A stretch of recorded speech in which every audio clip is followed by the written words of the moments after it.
ನಾಳೆ 26/4/2024 ಶುಕ್ರವಾರ ನಿಮ್ಮೆಲ್ಲರ ಪಾಲಿಗೆ ಒಂದು ಪವಿತ್ರವಾದಂಥ ದಿನ. ಈ ಪವಿತ್ರವಾದಂಥ ದಿನದಲ್ಲಿ ಡಾಕ್ಟರ್ BR ಅಂಬೇಡ್ಕರ್ ಅವರು ಸಂವಿಧಾನಬದ್ಧವಾಗಿ ನಮ್ಮ ಓಟು ನಮ್ಮ ಹಕ್ಕು ಎಂಬ ಒಂದು ಸಂವಿಧಾನವನ್ನ, ಒಂದು ಕಾನೂನನ್ನ ತಂದಿರೋದ್ರಿಂದ ನಿಮ್ಮೆಲ್ಲರಿಗೂ ಒಂದು ಮನೆ ಹಬ್ಬ, ಊರುಗಳ ಹಬ್ಬ, ನಾಡುಗಳ ಹಬ್ಬ, ಮನೆ ಊರು ನಾಡು ದೇಶದ ಹಬ್ಬ ನಾಳೆ.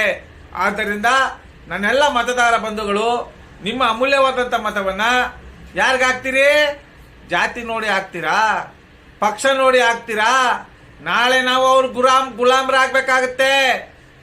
ನಾವು ಅವರ ಗುಲಾಮರಾಗಿ ಕೆಲಸ ಮಾಡಬೇಕಾಗತ್ತೆ.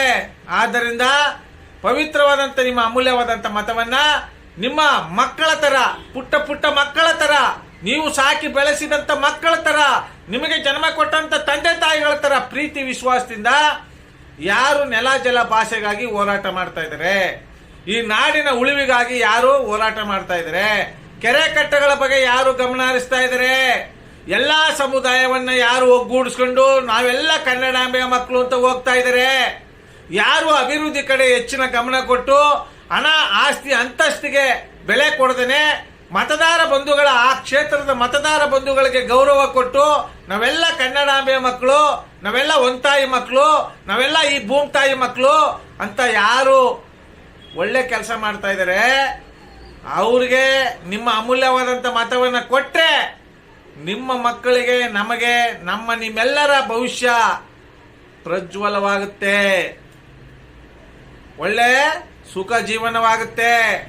ಏನಾದ್ರೂ ನೀವು ಜಾತಿ ನೋಡಿ, ಪಕ್ಷ ನೋಡಿ, ಹುಚ್ಚು ಅಭಿಮಾನದಿಂದ ಆಸೆ ಆಕಾಂಕ್ಷೆಗಳಿಗೆ ಬಲಿಯಾಗಿ ಲಂಚ್ಕೋರರಿಗೆ, ದೇಶದ್ರೋಹಿಗಳಿಗೆ, ಜಾತಿವಾದಿಗಳಿಗೆ, ಜಾತಿ ಬೆಂಕಿ ಹಚ್ಚುವಂತ ನರಹೇಳಿ ರಾಜಕಾರಣಿಗಳಿಗೆ ನಿಮ್ಮ ಅಮೂಲ್ಯವಾದಂತ ಮತವನ್ನ ಕೊಟ್ರೆ ನಮ್ಮ ಮಕ್ಕಳ ಕತ್ತನ್ನು ನಾವೇ ಇಸಗದಾಗೆ, ನಮ್ಮ ಮಕ್ಕಳ ಭವಿಷ್ಯಕ್ಕೆ ನಾವೇ ಕಂಟಕರಾದಾಗೆ.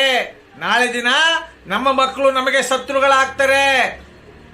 ಎದ್ದೇಳಿ ಮತದಾರ ಬಂಧುಗಳೇ, ಎಚ್ಚರ ವಹಿಸಿ ನಿಮ್ಮ ಅಮೂಲ್ಯವಾದಂತ ಮತವನ್ನ ಜಾಗೃತೆಯಿಂದ ಉತ್ತಮವಾದಂತ ಜನಪ್ರತಿನಿಧಿಗಳ ಆಯ್ಕೆ ಮಾಡ್ಕೊಳ್ಳಿ ಅಂತ ಹೇಳ್ತಾ ನಾನು ಮಾತನ್ನ ಸಮರ್ಪಿಸ್ತಾ ಇದ್ದೀನಿ. ನಮ್ಮ ಮೈಸೂರು ಹೃದಯವಂತ ಕನ್ನಡಿಗರ ಬಳಗದಿಂದ ಸಮಸ್ತ ಕನ್ನಡ ನಾಡಿನ ಮತದಾರ ಬಂಧುಗಳಿಗೆ ಹೃದಯಪೂರ್ವ ನಮನಗಳು ಹೇಳ್ತಾ, ಉತ್ತಮ ಜೀವನಕ್ಕಾಗಿ, ಮುಂದಿನ ಭವಿಷ್ಯಕ್ಕಾಗಿ, ಈ ನಾಡಿನ ಉಳಿವಿಗಾಗಿ ಉತ್ತಮ ಜನಪ್ರತಿನಿಧಿಗಳನ್ನ ಆಯ್ಕೆ ಮಾಡ್ಕೊಳ್ಳಿ ಅಂತ ಹೇಳ್ತಾ ನಾನು ಮಾತನ್ನ ಸಮರ್ಪಿಸ್ತಾ ಇದ್ದೀನಿ. ಜೈ ಕನ್ನಡಾಂಬೆ, ಜೈ ಕನ್ನಡ ನಾಡು. ನಮಸ್ಕಾರ, ಧನ್ಯವಾದಗಳು.